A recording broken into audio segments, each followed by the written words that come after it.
Welcome back, Chappelle. Welcome back to it. Welcome back to our next flip about ancient Rome. I know that y'all are noticing in class that I absolutely love talking about a handful of things, but nothing quite gets me going like Rome does, right? And so we've been spending a lot of time in class. I know we did with B period, I know we did with C period, I know we did with F period, talking about a lot of Roman cultural things, right? Things that define Rome, kind of just like we did in ancient Greece, right? We talked about ancient Greece and the archaic Greeks and like how they all traded the same things. We talked about the early foundings of their cities, and we talked about the Messenian War and how it made like the Spartans take on slaves and they all became soldiers and like all that different stuff, right?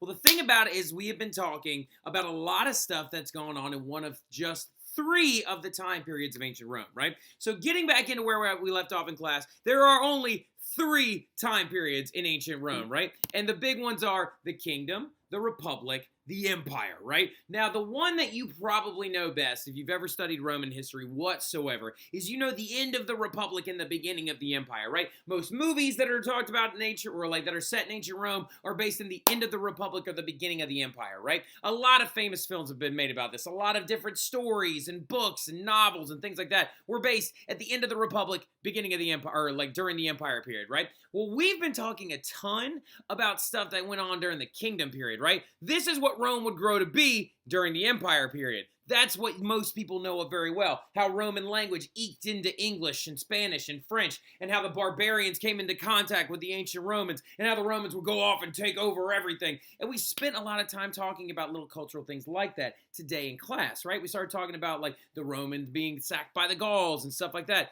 Well, the thing is when we've been looking at history so far, when we've been talking about Roman history in general, when we were talking about all the stuff with Cincinnatus and Romulus and Remus and all those different things, we've been jumping around a lot, right? We've been mostly focusing in this time period, right? And we kind of dipped our toes into the Republic a little bit. But we talked about Romulus stabbing Remus, which happened in 753 BC. We talked about the first Roman roads being built because all what?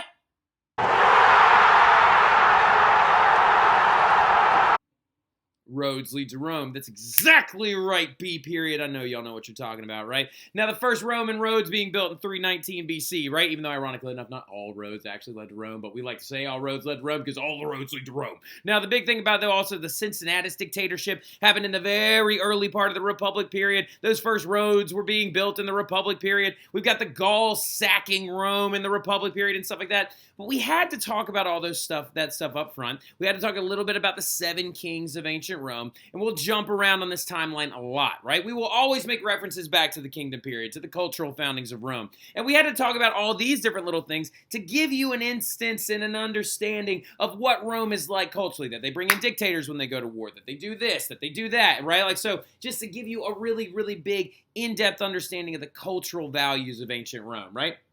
Now, some people always get a little bit frustrated with me. They're like, why do we talk about these things out of order? We talk about them out of order so you can understand where Rome's strong military came from, where their dictatorship system came from, where this intricate system of roadways and things like that came from, to give you an understanding of what Rome was like, right? But now we're starting to move into the Roman Republic, right? So we're pretty much leaving the kingdom period behind, and we're now going to kind of like start stepping our way through Roman history, right? We're going to kind of walk our way through it in a lot of ways, and we'll talk about some major events that happened during the Republic period, and we're going to be able to move through them in order now, right? Which is really, really helpful and really nice for y'all. Now, so starting off in about 500 BC, you're going to see the development of these 3 letters, right? So the kingdom period ended when the last, listen to me closely, write this down. The kingdom period ended when the last Etruscan king was exiled out of Rome, right? The last Etruscan king. Remember we talked about those Etruscans, right? They wore togas, they used the Greek alphabet, they did all that different stuff. Well, the last Etruscan king was exiled in about 509 BC is going to be the date that actually occurs. And his name was Tarquinius Superbus, right? He was literally known as the arrogant one, right? Superbus as in being like cocky or arrogant. And when this happened, 2 Roman men ousted him, right? Just like there were 2 Roman boys that founded Rome, Romulus and Remus. 2 Roman men, one being by the name of Lucius Scipio and another one of his compatriots, are going to oust Tarquinius Superbus and induct in a new system where Rome would no longer have kings, right? And Rome was real big about always saying that too.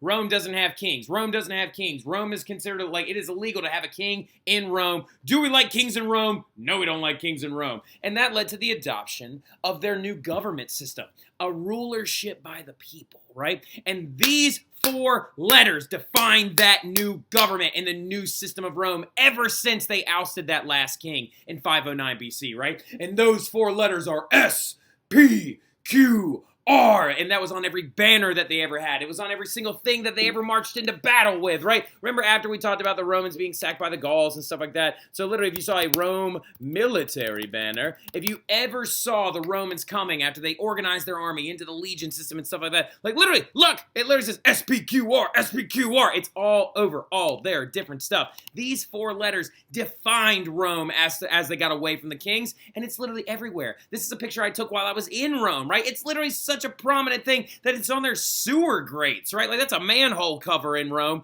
and it literally still says SPQR. And what SPQR stands for is Senatus Populus. There's a minor misspelling. It's supposed to be P-O-P, not P-P. That would be Senatus, but it's Senatus Populus Romanum, right? Which means the Roman Senate and people, right? And so that is going to be founded in 509 BC, and it's going to radiate out of one central location in ancient Rome, right? Now, this concept is trying to allude to the Republic of Rome, the rulership by the people in Rome. Kind of like an interesting little derivation of Greek democracy, but more direct rulership by the Roman people. And this is the place that it radiated out of, right? This location in ancient Rome symbolizes their republic, right? It's the common meeting place. It's the equal ground, the neutral ground, if you will, between the 7 hills of Rome, right? This place was constructed right around 500 BC when that last king was kicked out, right? When Tarquinius Superbus got ousted all the way out. They built walls to hold the river back, and they built this place, right? And it's known as the Roman Forum. Write that down. Big capital letters. Very, very important because the SPQR system of ancient Rome would radiate out of its forum, right? The Roman Forum is so important. It's basically their version of that Greek marketplace, right? The Agora. So you need to know this really, really well. It's so prominent that y'all know where Nothing But Cakes is on Veterans Avenue? That shopping center literally used to be called the Forum. Like that literally is that's how big of a deal the Roman Forum became to be. Now, interesting little thing about it is actually you're going to need to write 4 bullet points underneath Roman Forum. So underneath where it says the Roman Forum, you're going to put 4 bullet points under there. And you're going to write any of the following. Actually, you know what? Yeah, put 4. You're going to write any of the following little facts that I'm about to tell you, right? Because I'm going to show you a series of pictures, okay? I'm going to show you a series of pictures that I took when I was actually in Rome. I took this picture when I was in Rome, and I took this panoramic picture of the Roman Forum, which still stands there today. Now, granted, it's in ruins, right? It's all like in pieces and stuff like that. It's pretty fallen apart and stuff like that.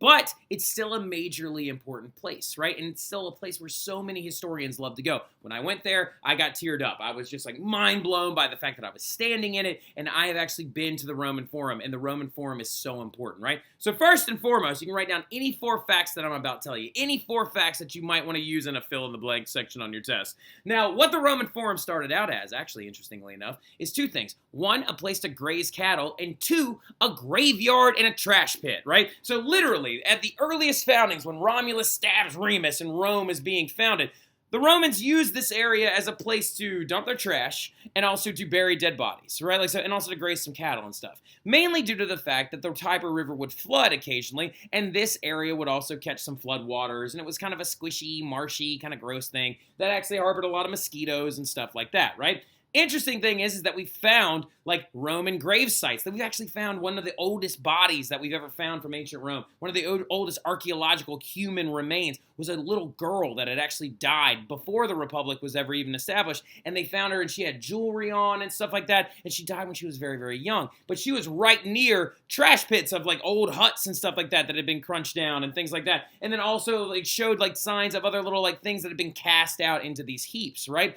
But over time, when they finally ousted that last king out, they decided to build walls that would hold the floods back, and then they focused their government out of this one place, right? The Senate would meet here. The government would meet here. Things would be bought and sold here. It worked and functioned as a marketplace and a religious center. Temples would be built all over the Forum of Rome, and the most famous one is this one right here. It was called the Temple of Jupiter, right? So the Temple of Jupiter was housed inside the Roman Forum, and Jupiter is their word for Zeus. And here is me trying my best to take a picture, right? I stink at taking pictures, so please do not make fun of me every single time. Literally, whenever I go to pictures, I'm just like, I feel like this whenever people see pictures of me. Ew! I know, it's gross, it's weird. I don't know why I don't like it so much, but this one's like a little bit of a better one of me. But this is when I actually went to Rome, and I'm standing down in the Forum, and I'm stepping foot in places where Romans actually walked, where Caesar actually stood at one point, where Augustus, where like Domitian, well, he was a jerk, we don't really like him. Caligula was bad too. Like where Marcus Aurelius, the man himself, walked through ancient Rome. I stood there where they stood, right? It was absolutely wild. And so you can see also temple, like more temple remains here, right? There's the Temple of Castor and Pollux in the background. There was also an area back here called the Temple of the Vestal Virgins, where like a Vestal Virgins where they had to keep that fire like burning at all times and only women could work it. Romulus and Remus, their mom, she was one of those Vestal Virgins, right? So the other big thing about it as well is that, like I said, everything radiated out of this place. Whenever the Senate would actually have to go and talk to the people of Rome, they would do it in the Forum, right? Whenever the government would address the people, they would do it in the Forum. Everything happened in the Forum, right? And this is me and my wife in the Forum, and this is the face she makes when I won't stop talking about history occasionally. Look at how cute she is. I love you. And then also that's me looking like I probably just pooped my pants. Now, like going forward though, also, this is another big element, architectural element of the Roman Forum, right? The Roman Forum literally would have all these archways put up around it, right? That one right there is the Arch of Titus that was actually erected in the Empire period, okay? The Arch of Titus symbolized Titus and like the Emperor Titus and him taking over the land of Judea, right? So now the interesting little thing about this is what you can jot down as one of your facts. Every time Romans would actually take something over, they would put a triumphal arch up to demonstrate their triumph and things like that. And it actually was centered around the Forum, and new emperors, whenever they would have triumphal parades, would ride up underneath them, right? They would ride up underneath them in these giant parades where all the spoils of their conquest would be out front of them and things like that. Caesar had 3 of them. It's actually really intense. Then also, another really interesting thing is that Roman society also radiated out of the Forum, and there were apartment buildings, like literally the first versions of what you would call an apartment building. Please jot that down. Apartment-style buildings that were built all the way around the edges of Rome. And poorer people would actually live around the edges of Rome in places like this. I'm standing down here at the bottom of one, but you can see the brackets where they would have went in to actually keep the ceilings and roofs up and things like that in these different apartment-style buildings, which is really, really cool. So the Forum is the epicenter, the focal point, the most important area to ancient Romans, and its construction begins the Republic period, right? Now, big thing about it, though, in general, before we go any further, we got to start talking about Roman government here in a second, right? And we got to start talking about how it's intrinsically different from like the government of ancient Athens and the government of ancient Sparta, where they had like 2 kings and council ephors, and then in ancient Athens they had those 3 archons that were elected at different time periods and stuff like that, and systems of tribes and voting and things like that. Well, the things that you need to know going into understanding Roman republicanism, right, is you need to understand these 4 words, okay? You need to know what a republic is, which is a government ruled by a chosen set by the people, right? Now, the idea of a republic is it's supposed to be that every person has a voice in their government, right? So it's the idea that in a republic that you can vote on direct action that affects you every day, right? That laws are voted on by the people, that referendums are voted on by the people, that recalls of elected officials are voted on by the people, right? All these different elements are elements of republicanism, right? Now, this is a little bit different from Greek democracy, because Greek democracy is the idea that you're electing representatives that will then represent you, right? So what do we have in our modern day society? Jot this down somewhere. We have what's known as a democratic republic. See what, it has affected the names of our political parties. It has affected the names of all these different things. Ancient Greece and ancient Rome affect you every day, right? So like literally the democratic republic system that we have uses the republican rule by the people elements of ancient Rome and uses the representation elements of the democracy system in ancient Athens, right?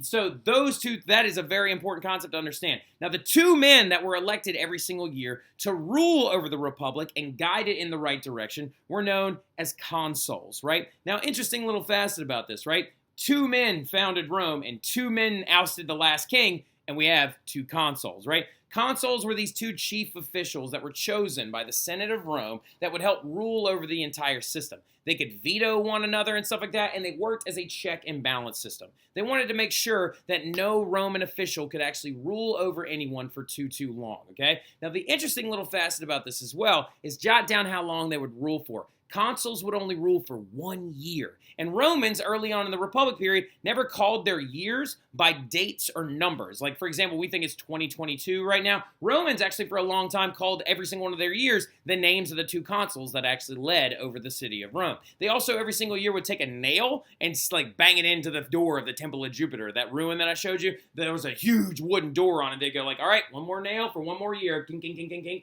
And they would be like, okay, that was the consulship of Gavin and Caleb. This is the consulship of Julius and Kyle Wooderson. This is the consulship of, I don't know, who are two other kids in class. This is the consulship of Amelia and Isabel Perry. This is the consulship of, like, Dakota Cope and also Isabel Perry, because you could be elected, actually, 2 different times. But you couldn't go, like, back to back. So, Isabel Perry, we're probably going to have to oust you. Now, the big thing about it in general as well is the dictator is going to be a very important figure, right? Now, we talked about the very first mythical dictator already when we talked about Cincinnatus, right? So, a dictator is the ruler that was only brought in during a time of war, and then they were supposed to step down, right? And that was all set up by Cincinnatus when he gave the fasces back and stuff like that. Also, interesting little fact about that fasces, that axe that symbolized the ruling power of Rome. Literally, the consuls were each given one, right? Like, so, like, each of the two men would be given a fasces, and each one of them, like, one of those consuls, when we went to war, would be elected as the dictator, right? And then he would take his fasces and then become the ruler of it as the war went on. And when the war ended, he's supposed to step down, right? And then the last group is the Senate, the Supreme Council. The highest governing body in ancient Rome is the Senate, right? Like, so, like, yes, the Senate, just named after the Senate that we have now, right? I wonder where that came from. Like, so, like, the Senate was the supreme highest governing body in ancient Rome, right? This is a big thing as well. Senators ruled for life, right? If you were elected to the Senate, you were a senator for life, okay? So as a senator for life, you would be able to help pass laws, you helped guide and, like, actually elect the consuls, you chose these two individuals, and you did a lot of the most highest governing power bodies. You could actually help or ignore the other citizens and things like that, but they are a very, very big power that you need to always remember, right? Now, getting into Roman society, though, you have to understand how this Roman Republic existed in the everyday life of an ancient Roman, right? So when you're talking about an ancient Roman, some of you are probably sitting there thinking, you're like, well, Mr. Terry, okay, so we're talking about their government. They have senates and dictatorships and all this stuff. But do they have, like, laws and stuff? Like, do they have laws? Because we never talked about laws and punishments and things like that in ancient Greece. The only time we ever talked about law was when Socrates apparently was corrupting the youth of Athens, and they made him kill himself with poisoned hemlock juice, right? So the big thing about it is Romans did have law, actually, which is an interesting little thing. They had a thing known as the 12 tables, right? The 12 tables were literally 12 tablets that had Roman law written on them that actually was guided forward by the Roman Republic as well. And it's a civil law that governed daily lives of ancient Romans, and it did simple little things, right? Talked about, like, prosecutions and, like, how court cases worked and, like, things that you could or couldn't do in the Roman society. But they did have it, so you do need to know about it. And just keep that in the back of your mind, that the Romans have Roman law. It's known as the 12 tables. What's Roman law called? 12 tables. What is it written on? 12 tablets. How many tablets are there? 12. What's Roman law called? Good job. That's very, very right. Who am I going to call out right now? Who just had that right answer? Who just had that right? Emily Romano. Now, the big thing about it as well going forward is there was no one written constitution that set this up. Now, this is a big key thing, and that's why I have it in bright yellow, okay? The next things that we're about to talk about are crazy, crazy important. Now, first and foremost, there is no document that set up this governorship of Rome. There is no document that set up the system that we're about to talk about, right? This is all just a system of adopted beliefs and tradition. The Romans are like, we have two consuls because we had a Romulus and a Remus, and we had two guys that overthrew the last king, right? We have this because we have that, and it's all based on tradition, right? Now, speaking of tradition, there were also two societal classes in ancient Rome that you need to understand, right? The two societal classes that existed in ancient Rome, literally everyone fell into them, right? So you had your very, very wealthy people at the top. Now, some of you are like, well, this is starting to sound a lot like ancient Athens, right? Well, you're actually not that far off.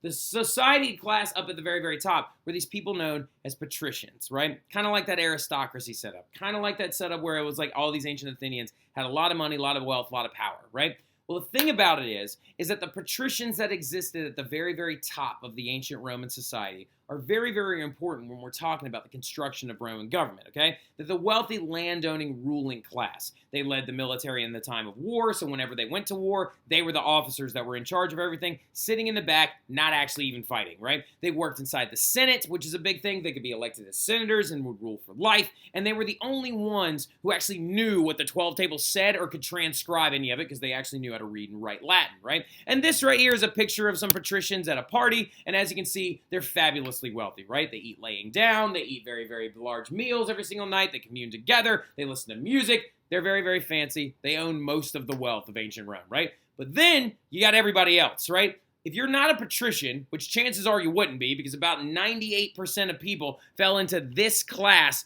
below the patricians, right? They're known as the plebeians, right? Or the plebes, or the plebs, depending on who you're asking for pronunciation, right? Plebeians, plebeians. I like plebes and plebeians because I think it's kind of funnier to say, right? So call them plebes if you want, right? So you got the patricians and the plebes, or the plebeians, right? Now, the thing about it is these are the common people of Rome. And you can actually kind of insult people using the word plebe, right? If you call someone a plebe, it means you're calling them poor and kind of stupid, right? So the big thing about it in general, or that they don't know, these common people did everything else in Roman society. Now, this is key to remember, okay? I know some of you are probably starring this right now, underlining it, jotting it down, but the plebes did everything in ancient society Rome, right? They were the farmers, the soldiers, the craft workers, the merchants. They sold things, bought things, did everything in ancient society, and they worked on the land of all the patricians, right? They had a voice in the government, but they couldn't be elected to public office, right? So the thing about it is they also pay the bulk of the taxes. So as we can see, some unfairness is being set up here, right? We got some issues being set up in the ancient Roman government. We got some problems that are on the rise in the ancient Roman government because we have a very, very wealthy ruling class and some plebeians at the bottom. Some of you are like, Mr. Terry, is this an aristocracy? Well, kind of a little bit. Very, very good question. Like Dylan Coffer, that's a fantastic question. Sounds a little bit like an aristocracy, doesn't it? Because we have this really, really rich group up here leading over this poorer group down here at the bottom. But remember, everything depends on those plebes, right? The plebes are in charge of everything pretty much because they basically are the functioning of the Roman government. Now, the thing about it in general is then you have a very large class of slaves at the bottom of society. Now, something that you need to be aware of is that Romans were very, very well known for taking on slaves. Now, these slaves were people usually that they had conquered in battle or in war, and they were mostly slaves at the time from other parts of Italy, right? So when we think of slavery, we think of certain types of slavery that we have been taught of in American education. The big thing that you need to understand is that during this time period, most of the slaves that were in like Rome at the time were other Italians, right? And then later on, a lot of them would be Greeks and some Northern Africans, and also as well as some people from the Iberian Peninsula. But they were at the very, very bottom of society. And an interesting little perspective, though, is they're actually going to become pretty important a little bit later on, especially when we move into the French Revolution later on in time. But these right here are your plebes. As you can tell, they're just beating each other with sticks and trying their best to survive, right? Now, going forward, though, in general, this is what the Roman government looked like. You don't need to write this part down, okay? So the part that I'm covering up with my face, don't worry about it. You don't need it. It's not important to you. Only the honors kids need that, so don't worry about it. But when we look at the Roman Republic, it actually looked like this, okay? So now, could I show you a way more intense version of the Roman Republic? Of course I could, right? I could be showing you this chart, but I'm not, right? So I'm not showing you that chart. Instead, I'm showing the simplified Roman Republic version so we can actually learn it together and understand how Roman republicanism is going to become much more fair as time goes on. From 509 BC to about 139 BC, this is what the Roman Republic's going to look like, right? The only things that people could be, like the plebes, could be voted into or vote for were these groups down here at the bottom known as citizen assemblies, right? The citizen assemblies would then go on and vote in the Senate. The Senate had over 300 plus people in it. The senators would elect the consuls. The consuls ruled over the whole system. And during a time of war, a dictator would be brought into power. You need to have this drawn in your notes, right? Here's the biggest issue with this whole system. When we are looking at this class, and like the three at the very, very top, who are the only people that can be voted into these positions? Oh, I wonder, The patricians, right? The patricians were the only ones that were allowed to be senators. Patricians were the only ones allowed to be consuls. The patricians were the only ones allowed to be dictators.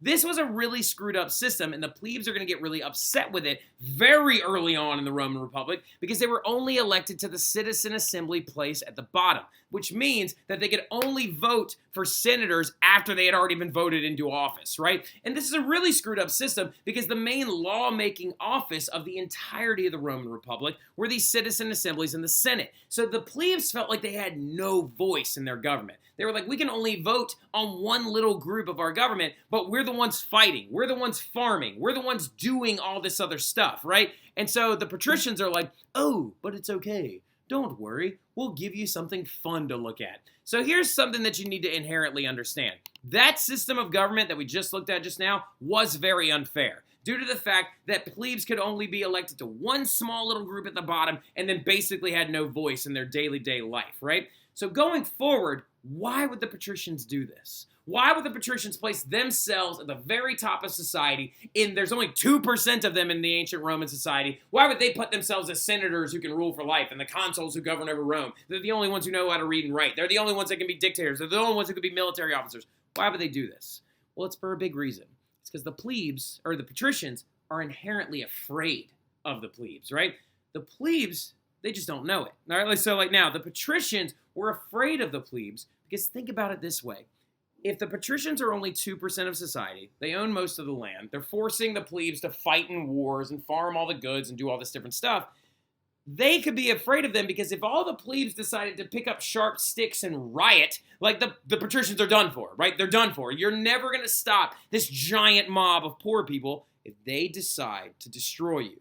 So what are the patricians going to do to keep the plebes happy, to keep them distracted, to keep them from looking at anything else, right? Well, that's the thing, is plebes had few rights, but the patricians wanted to keep them happy, to avoid that concept of the mob, right? They wanted to avoid the mob of the plebes. So think about it this way. Imagine Chappelle is the patricians are the teachers and y'all are the plebes, right? Theoretically speaking, you are not aware of how much power you actually have. Because if all of you decided to start flipping over desks, throwing things out the window, burning stuff to the ground, there's nothing we could do to stop you, right? Because y'all are too many and too large of a body to actually stop and suppress. Think about this as like in rally, right? This is what the teachers do. The patricians are keeping y'all happy because we give you rally to keep you distracted. We give you pep rallies to keep you distracted and happy and positive and focused in one direction. The patricians are going to do this for the plebes as well. And later on in the Roman Empire period, a very, very famous Roman scholar is going to write down these words to define how the patricians kept the plebes happy. They were like, yes, you're poor, and yes, you fight and die, and yes, you pay all the taxes, but we're going to give you something to watch, and write this very, very famous quote down. They called it, or the patricians called it, bread and circuses. That's all you need to keep like the plebes happy. Write that down. Bread and circuses. Bread as in like what you eat, B-R-E-A-D, and circuses as in big entertainment spectacles, right? C-I-R-C-U-S-E-S, okay? Bread and circuses was the projection or the idea the patricians had to keep those plebes docile, right? And so what they're going to do is they're going to build things like this. Now, some of you are like, oh, is this the Colosseum? No, it's not. This is the Colosseum. Have you ever seen anything like that before? I didn't know men could build such things.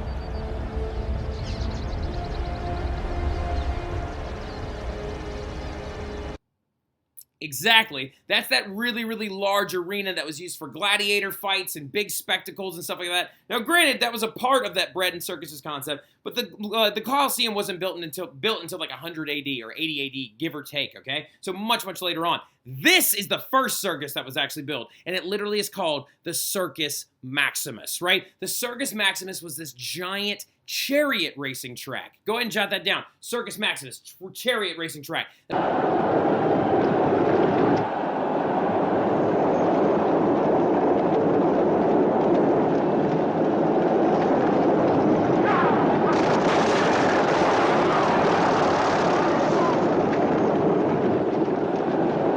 actually built right around the turn of the time when the Republic was founded. The plebes were kept happy by watching these chariot races, watching gladiatorial fights, and watching all this different combat that happened in this arena. But eventually, the plebes are going to start looking around and being like, well, wait a minute.